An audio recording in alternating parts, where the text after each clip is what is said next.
మాధురినండి, welcome to crazy recipes. చాలామందికి రవ్వ దోశ అంటే చాలా ఇష్టం, కానీ హోటల్లో లాగా ఎలా వేసుకోవాలో అస్సలకి తెలియదు. ఈ వీడియోలో ప్రతిదీ కూడా నేను క్లియర్ కట్గా హోటల్ వాళ్ళు ఎలా వేస్తారు రవ్వ దోశ అనేది చూపించానండి.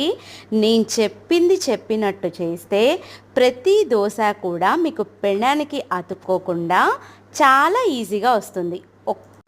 ఫుల్ వీడియో లింక్ అనేది కింద నేను ప్లే బటన్ మీద ఇచ్చానండి. చూడండి, ప్రతి దోశ కూడా క్రిస్పీగా పల్చగా వస్తుంది. నార్మల్ దోశలకి మనం గెరిటతో పిండి వేసుకున్నట్టుగా ఈ దోశలకి మనం గెరిటతో పిండి వేయకూడదు. చక్కగా ఇలాగ గ్లాస్తో పోయాలి. అలాగే పిండి కన్సిస్టెన్సీ ఎలా ఉంటే మనకి దోశ పల్చగా వస్తుంది అనేది కూడా చూపించాను. తప్పకుండా వీడియోని చూడండి.